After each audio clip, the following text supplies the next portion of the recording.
We got two of the best to assess this whole story. Ben Domenech and Marc Thiessen, Fox News contributors. Start with you, Ben Domenech. You caught my eye many hours ago, very early in the morning. Even for me, it was a wake-up call, and I'm not that good in the morning. But I love what you were writing. What did you say? Here we are, Dems party of commie ISIS. And I know where you're going on this. I read the piece, and I think you're on to something.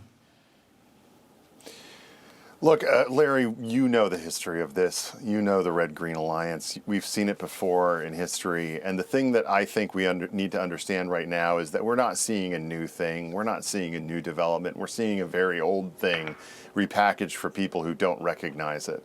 A generation of Americans who, as particularly younger voters, people who are frustrated by the current economy, people who feel like, things have not been dealt with enough when it comes to inflation and the costs of the things that they expect to purchase every day.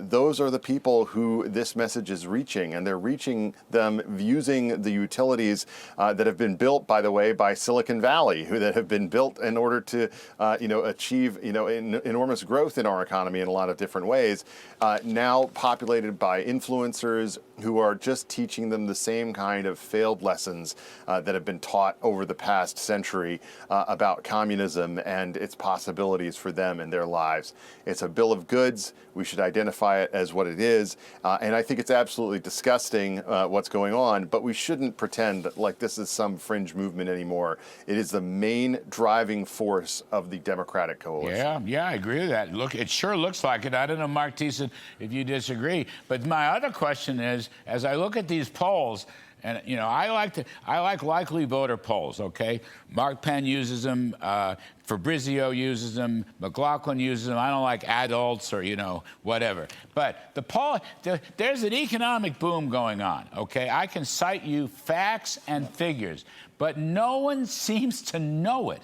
And it's not showing up in the Republican polls. And furthermore, there's this issue, and we have a couple senators on, and I'm going to ask them too. The great piece this morning by Bruce Thompson's, an old pal of mine from the Reagan days, on Committee to Unleash Prosperity, printed it up too. Taxes are higher. Taxes are higher than food, clothing, and shelter. All right? And they don't think the economy is getting better. They think 56% think the economy is getting worse. Now, it's not true, but this is what the polls are showing. So I'm just saying, heck, socialism, bad. Communism, bad. Okay? Anti-Semitism, bad. All this stuff is bad. But will the GOP beat it? Will they rally? Will they figure out the, some kind of magical political cure? Well, you're absolutely right. You can't beat something with nothing. And we have a budget reconciliation bill that could pass at any time, and they're not using it to pass some major economic stimulus or economic incentives right before an election, which is not smart. People are frustrated because they're still playing for the Biden inflation.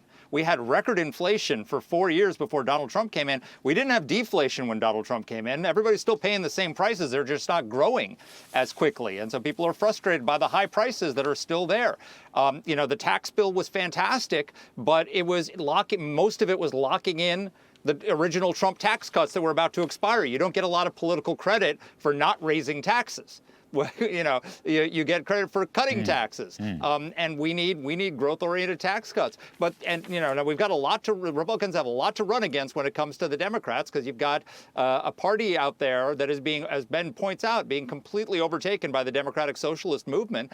And there's almost no difference between what Democrats and Democratic Socialists believe in. The Democratic Socialists say we got to open the borders. Well, what did Biden do for 4 years? He opened the borders and let millions of people in, and now the Democrats don't want us to deport them. They say, well, let's get rid of the Senate.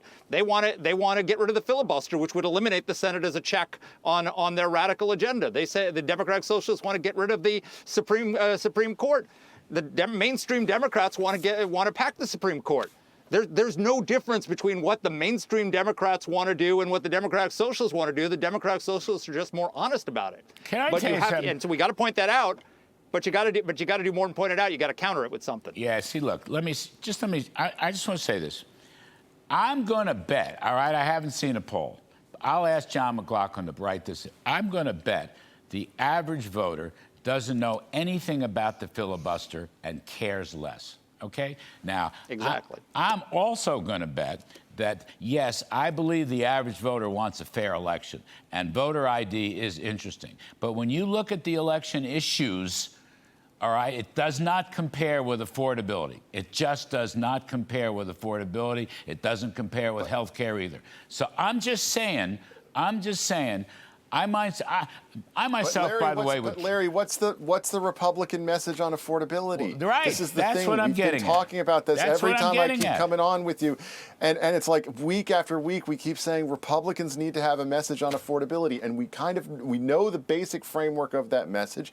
I don't know why I'm not hearing it from them. I don't know why I'm not seeing them have any movement on it. I also don't know why we're reducing this to the stupidest things in the world. I admire Mark's enormous restraint in not making any burrito references in this hit.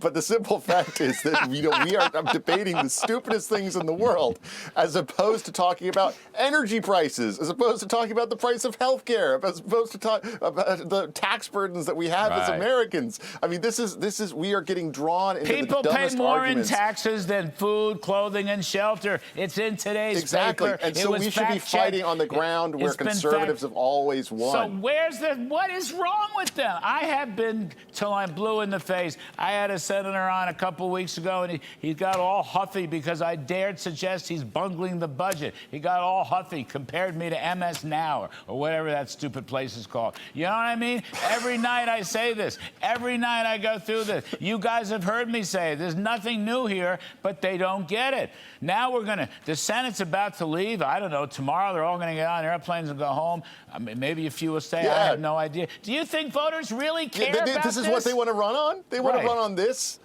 What they've done in the past? I'm sorry. That's it. That's what I'm getting at. This is ridiculous. The thing, Larry.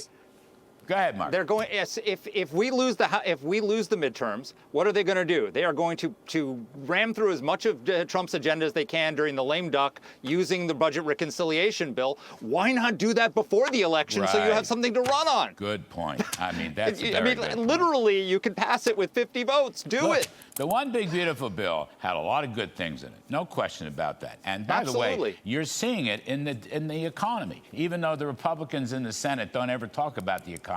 They only talk about the filibuster or 4-day work weeks or whatever they don't talk about. But here's the point I'm making. People say we need more help. This poll, the article that came out today, they're paying more in taxes than food, clothing, and shelter. That's telling they want more tax cut. They want to keep more of what they earn. And that is such classic Republican growth politics, but they're not doing it. It's people have forgotten that. And I go up here and senators don't want to come on my show because I might say they're bungling it. Well, you know what? They are bungling it. How about that? They are bungling it. I'm sorry. Go ahead. Preach, Larry, preach. I know. God help me. Marc Thiessen, give me 25, 30 seconds.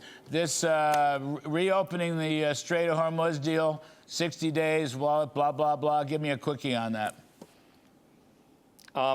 Good that we're reopening the Strait. Hope we don't give them anything in return for it. This is just, we're in this endless cycle right now of negotiate, get a deal, Iran violates it, punish the Iranians, go back to the negotiating table, and it's not getting us anywhere. We got to finish the job. This feels like really bad rounds of marriage counseling to me. Yeah. This is not going to end well either. No, Ben, I referred to it as couples. Except your wife is an axe murderer. No, this is couples therapy.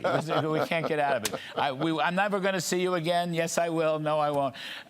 Ben, on your part, though, I thought your ISIS metaphor was good. I mean, in a sense, whatever Shias or Sunnis, the reality is these are radical Islamists who hate Israel and they hate America and they hate Western civilization. I mean, I think you're spot on. Underlying all this socialist stuff is this heavy, incredible hatred of Jews, of Israel, and anti-Semitism. And that bigotry will spread. You know, it's going to be Jewish people today, Catholics tomorrow, blacks the next day, browns the day after that. You know, Larry, I wish that it was different, but the truth is that we've seen this festering for such a long time. And the Democrats did a much poorer job, I think, of protecting against it than the Republican coalition did. And, it's unfortunate that these people now have actual positions of power and are set to be members of Congress and potentially even the Senate. And that's something that is going to fundamentally change Washington, the way that it behaves, and the way that I think we are going to see America viewed going forward, which is a nation that is now suddenly, split in a way that it has not been historically when it comes to our friendship with Israel. Whatever you think of Israel, whatever you think of our relationship with them, the simple fact is that they are our greatest ally in the region. They have been so consistently. It is ridiculous to pretend otherwise. And whatever your debate is about military spending and the like, you cannot deny that without indicating the direction that you actually want to go, which is to make friends with people who have been our enemies and called for our death for decade after decade. Why people want to do that? Well, you'll have to ask them. No, it's you're spot on. It was a brave column. Gentlemen, thank you. Ben Domenech, Marc Thiessen, two of the very best of the best.